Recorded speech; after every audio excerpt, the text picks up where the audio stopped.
I am a horse person and I am a huge fan of open world action adventure games where you actually feel like you live in that world. So I wanted to bring Windstorm, the Legend of Khiimori to your attention, my fellow horse people, or really honestly, just lovers of open world adventure action games that have survival elements and lots of exploration and discovery and progression. That sweet, juicy progression. I'm really excited about this one because it has elements of horse care and genetics that you don't really see in other games, and to add that to a complete open world with quests and missions and different elements of stable management, that's pretty exciting to me. So let's get into what Windstorm, the Legend of Khiimori is actually going to be. I'll start off with some basics. The game has been up on Kickstarter for some time, but I can with confidence say that it will be releasing into early access this summer. So it will be available on the Epic Store at first, and then over time it will release onto other platforms, consoles, etc., etc. The whole idea is that Windstorm will be for you if you are interested in survival and action adventure games, exploration, horse care, and then of course it'll have other overarching features.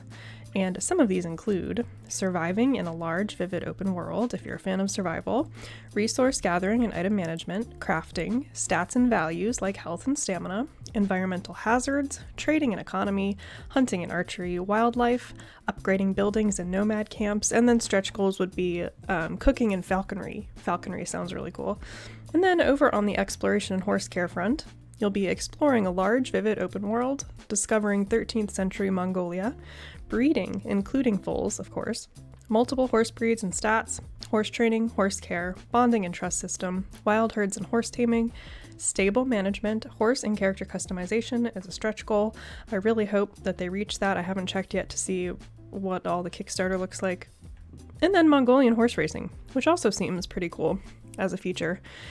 And then overarching features would include missions, quests, and exciting points of interest, a large variety of NPCs and stories, non-linear gameplay, route planning and navigation, and a dynamic weather and day and night cycle. So I'm going to start with the thing that is the most exciting to me. I should say the two things that are the most exciting to me, one of which is being genetics, and the other is horse behavior and care. In a lot of games featuring horses, or just animals in general that we have, you don't really have solid genetic systems that allow you to breed for pretty much infinite coat colors. I can think of Ark that does it really well, where you can get all kinds of different mutations that change the color of the tame that you're breeding. In this one, it has been said in a developer interview that there will pretty much be infinite coat colors because of all of the variations of markings, base coat colors, eye color. It'll all depend on the genetics of the parrot that you're breeding. I am so excited for that. I've been waiting so long for an in-depth genetic system. There have been other games like Horse Isle, the Horse Isle games that get pretty heavy into genetics, but those are a little more kid-friendly. This seems like more, I'm sure kids could play this one, but it seems like more of an adult-friendly game as well. So it's not going to feel like you're in a kid universe while you are playing Windstorm, the Legend of Khiimori. So genetics, that's number one. My number two is horse behavior. If you look at the horse models here that they have, you can see that the ears are moving, the horses are yawning, which is such a natural thing that horses do when they release stress. They yawn, they itch themselves like they are here. They do little bucks and kicks depending on what's bugging them or shows of emotion. And it feels like for once a game is actually putting behavior into a tame or something that you can ride. So like in Ark, the things pretty much just stand around and maybe look around, look at you when you walk by. That's another cool thing these horses do, is they look at you when you walk by. But it seems like there's going to be a little bit more depth to horse behavior. So on that list, the chart that I just read from, one of the systems is going to be a bonding and trust system, and one of the developers has come out and said that you need to have that bond, you need to build that trust in order to progress through certain parts of Windstorm's gameplay, which I think is really exciting. So bond and trust is going to matter, and you're going to have these really unique horses based on all their coat colors, because the genetics are infinite, as they have said.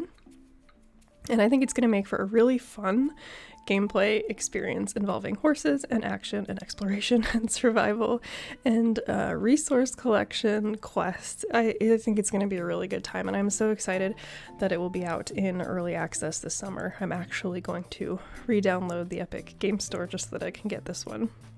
If I dig a little deeper into the Aesir Interactive's Trello board, we can see that there are a few more subsections of gameplay we might be able to get into here. So we've got, these are all features which are currently playable, by the way. We've got horse progression, whatever that means, horse stress and conditions. Stress is such a huge thing with horses. Literally, the whole point of my farm is to minimize stress that horses are dealing with. Some stress is good. Exposing horses to stress and teaching them how to deal with that stress is really good, but you don't want them to be living in an environment where they are constantly stressed. They don't do well. So a huge part of horse management and stable management is keeping that stress low, to keep all of the other side effects of stress low as well. So like my horses have very few vices because they live outside 24/7. I don't keep them contained in a stall. They're regularly exercised. They always have food in front of them. Horses need to be eating constantly because that's how they most easily keep a healthy gut. If they're not eating, acid is building up in their stomach because there's nothing to absorb that acid, and they get ulcers, which is another form of stress. I could talk about this stuff for days, but I'm really glad to see that horse stress and conditioning of that stress is involved because it is such a huge part of keeping horses. As we move on, we've got horse care. Pick your poison with that one. There are so many ways to care for horses. Horse breeding. I don't have a lot of experience with horse breeding. It seems like a very intimidating thing to get into in real life to me. I've always been more involved on the management, barn management side, competition, and training. I never really have had a hand in breeding, although I have raised young ones. I've raised babies. I have not bred them though. Gathering and crafting, I'm really curious to see how that pans out. Prestige system, not sure what that means. Merchants, what else? Content, which is also currently playable, would be the tutorial, the first generated courier quests, a world map, content regarding the quests, content about horses. So I'm guessing that means like tooltips that kind of tell you a little bit about the horses and the quests and the map. And then lastly, here are features that are being worked on. We've got horse sprint, we've got area discovery and cartographer, which is really interesting in that exploration vein of things. Archery, player progression, horse taming, game world events, peaceful mode. So, peaceful mode, that's implying that there's going to be some strife or difficult times perhaps as you're traveling around the map. Environmental hazards, maybe people that maybe get in your way, not sure. And the last thing that I think is really cool is that a lot of the people on the team are involved with horses in real life. In the interview, we are shown a picture of one of the developers. I believe he's either one of the animators or 3D modelers who worked on the horses, perhaps, with horses. He said he's an equestrian, and that's awesome. What better people to make horse games than horse people, right? So that is just a really quick rundown on Windstorm, the Legend of Khiimori. If you are interested, I will have more links down in the comments that can guide you to where you need to go to read more information about the project. As I said, I am a horse person, so I could not be more excited about seeing this game come out into early access this summer.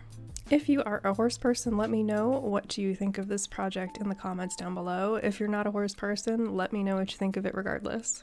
I think that is it for me today, you guys. As always, I hope you are enjoying your games, and I will see you in the next video. If you are interested in a pirate survival game, I do have a video on that, which I will put up right here.